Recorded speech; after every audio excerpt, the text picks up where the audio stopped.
जय हिंद। स्टडी बसेरा के नए वीडियो में आप सभी का हार्दिक स्वागत है। चलिए स्टार्ट करते हैं आज का सेशन। आज के सेशन का जो फर्स्ट प्रश्न है, करंट अफेयर से क्वेश्चन से आज जो भी इंपॉर्टेंट है उनको मैंने उठाया है। तो पारंपरिक खेल सांगोल काजे का संबंध किस राज्य से है? तो इस प्रश्न का सही जवाब हो जाएगा option B, Manipur. Manipur state से संबंध है सांगोल काजे का। जो सेवन सिस्टर्स आते हैं वहाँ मणिपुर आता है। मणिपुर से संबंध है सांगोल काजे खेल का। इसके बारे में थोड़ा डिटेल जान लेते हैं। सांगोल काजे किस प्रकार का खेल होता है? यह एक पारंपरिक खेल है और वहाँ का बहुत पुराना ही खेल है। प्राचीन काल का यह खेल है, मणिपुर से संबंध है। और यह आधुनिक जो पोलो होता है, पोलो जो खेल होता है उस तरह का खेल खेला जाता है। और दुनिया के सबसे पुराने पोलो मैदान भी मणिपुर में स्थित है, यह भी ध्यान में रखना है। दुनिया के सबसे पुराने पोलो मैदान भी मणिपुर में स्थित है, जिनका कि गिनीज बुक वर्ल्ड रिकॉर्ड में पंजीकृत है ये जो मैदान है। सांगोल काजे की जो खेल है, जो खेलने के लिए टट्टू जो होते हैं, जो घोड़े की एक प्रजाति होती है जिसे कि पोनी कहते हैं, PONY पोनी कहते हैं, इसका उपयोग किया जाता है सांगोल काजे खेल को खेलने के लिए। महत्वपूर्ण दिवस किसी न किसी एग्जाम पॉइंट ऑफ व्यू से बहुत इंपॉर्टेंट होते हैं। जो भी इंपॉर्टेंट डे हैं जो कि परीक्षा एग्जाम के पॉइंट ऑफ व्यू से इंपॉर्टेंट है, सारे के सारे मैंने यहाँ कवर किया है। प्रत्येक ये कंटिन्यू आपके पास आता रहेगा, डेली के रूप में ये प्रैक्टिस होता रहेगा।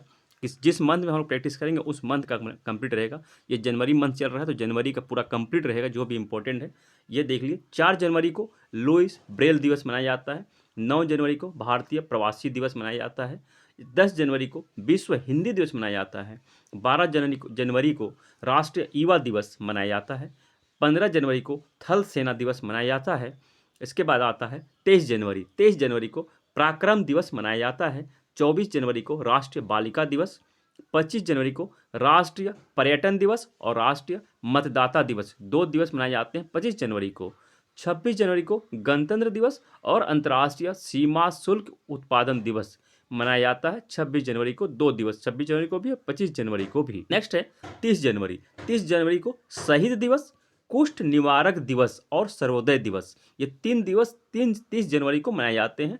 शहीद दिवस, कुष्ठ निवारक दिवस और सर्वोदय दिवस। इस तरह से जनवरी का कंप्लीट जो इंपॉर्टेंट डे है, जो एग्जाम के पॉइंट ऑफ व्यू से इंपॉर्टेंट है, उसे मैंने यहाँ कवर किया है। आप लोगों के लिए बहुत ही हेल्पफुल रहेगा, इसी आशा के साथ चलिए देखते हैं नेक्स्ट, आगे हम बढ़ते हैं। और यहाँ और एक डिटेल मैं करना चाहूँगा, क्लियर करना चाहूँगा। जो भी डे में हम लोग ये प्रश्न आएगा, जिस दिन हम लोग डिस्कस करेंगे, उस डे के बारे में हम लोग कंप्लीट देखेंगे। जैसे अगर 9 जनवरी होता है या 4 जनवरी होता है तो 9 जनवरी को हम लोग भारतीय प्रवासी दिवस क्यों मनाते हैं, इसके बारे में डिटेल देखेंगे। फिर 10 जनवरी को हम लोग उसके बारे में विश्व हिंदी दिवस क्यों मनाते हैं, कब से शुरू किया गया, पूरा कंप्लीट उसके बारे में डिटेल देखेंगे। यानी एक एक डे को हम लोग डेली एक एक पॉइंट ऑफ व्यू से डेली उसके अभ्यास करते चलेंगे। इसीलिए एक एक नंबर को हम लोग अगर पकड़ेंगे तो आसानी से हमें याद करने में सुविधा रहेगी। और एक बार अगर हम लोग कर लेंगे तो वो एक बार में गड़बड़ हो सकता है, याद करने में हमें परेशानी हो सकती है, कन्फ्यूजन हो सकता है। चलिए, इसके ये जो सुविधा मैंने स्टार्ट की है, ये जो मैंने सेशन स्टार्ट किया है, ये तरीका, तो आप लोग कितना पसंद आ रहा है, आप लोग कितना हेल्पफुल है, ये कमेंट सेक्शन में जरूर अपने विचार रखिएगा। बहुमूल्य विचार बहुत जरूर रखिएगा। आज है 11 जनवरी और 11 जनवरी को लाल बहादुर शास्त्री जी की पुण्यतिथि है। लाल बहादुर शास्त्री जिन्होंने कि जय जवान जय किसान का नारा दिया था, इनकी पुण्यतिथि है 11 जनवरी। लाल बहादुर शास्त्री का जन्म हुआ था 2 अक्टूबर 1904 ईस्वी में और उनकी पुण्यतिथि 11 जनवरी 1966 में है।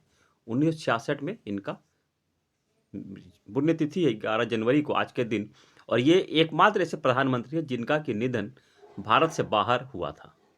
और 11 जनवरी को और क्या हम लोग मनाते हैं? 11 जनवरी को राष्ट्रीय मानव तस्करी जागरूकता दिवस, राष्ट्रीय मानव तस्करी जागरूकता दिवस भी 11 जनवरी को मनाते हैं। चलिए देखते हैं नेक्स्ट क्वेश्चन। नेक्स्ट क्वेश्चन है, कलासा बंदूरी परियोजना का संबंध किस नदी से है? तो इस पर का सही जवाब हो जाएगा ऑप्शन ए, महादई नदी। महादई नदी से है, महादई नदी से है। और इसके बारे में क्या हम लोग डिटेल जानेंगे। तो इसका जो अभी करंट अफेयर्स में क्यों है यह कलासा बंदूरी या फिर महादई नदी, तो इसके लिए महादई नदी कहाँ से निकलती है? तो कर्नाटक से निकलकर गोवा में प्रवेश करती है। गोवा में बहती हुई, गोवा से गुजरती हुई अरब सागर में गिर जाती है महादई नदी। कर्नाटक में इसे महादई नदी कहते हैं और इसे ही गोवा में मांडवी नदी कहते हैं। और अभी जो परियोजना है, ये जो परियोजना इसी नदी पर एक बांध बनाने की है, जिसकी महादई नदी के जल को डाइवर्ट करके कर्नाटक में कर्नाटक में डाइवर्ट करने की योजना है। इसी को लेकर इन परियोजना पर कालसा बंदूरी परियोजना से लेकर गोवा और कर्नाटक के बीच जल विवाद शुरू हो गया है। गोवा की राजधानी क्या है? पणजी है, और यहाँ के मुख्यमंत्री चीफ मिनिस्टर प्रमोद सावंत है, और कर्नाटक की राजधानी बेंगलुरु है और चीफ मिनिस्टर बासवराज बोम्मई है यहाँ के चीफ मिनिस्टर, और राज्यपाल कर्नाटक के राज्यपाल हैं थावर चंद गहलोत। चलिए देखते हैं नेक्स्ट है, भारत का सबसे लंबा केबल ब्रिज कौन सा है? सबसे लंबा केबल ब्रिज, तो इस पर का सही जवाब हो जाएगा option B, Versova Bandra link, जो महाराष्ट्र के मुंबई में स्थित है। भारत का सबसे लंबा केबल ब्रिज है, यह ध्यान में रखिए, केबल ब्रिज है। वर्सोवा और बांद्रा लिंक जो है सबसे लंबा भारत का केबल ब्रिज है। इसकी लंबाई कितनी है? तो 17 किलोमीटर है। इसकी लंबाई 17 किलोमीटर है, 17 किलोमीटर इसकी लंबाई है।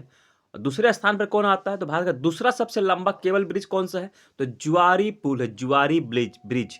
तो ऑप्शन ए में जो देख रहे हैं आप लोग, जुआरी ब्रिज, ये सेकंड पोजीशन पे आता है। इसकी लंबाई कितनी है? जुआरी ब्रिज की लंबाई है करीब 13 किलोमीटर, यह 13 किलोमीटर की है। और यह कहाँ है, ये भी ध्यान में रखना है। तो यह जुआरी नदी पर है। जुआरी नदी कहाँ है? तो जुआरी नदी गोवा में स्थित है। तो गोवा पर इस ब्रिज का निर्माण किया जा रहा है। यह 8 लेन की ब्रिज है, 8 लेन की ब्रिज है, जुआरी नदी पर स्थित है। और ये सेकंड पोजीशन पे जुआरी नदी, और पहले पोजीशन पे वर्सोवा बांद्रा लिंक है। आज के लिए इतना ही, मिलते हैं फिर नए वीडियो में। तब तक जय हिंद, स्वस्थ रहे, मस्त रहे, धन्यवाद, जय हिंद।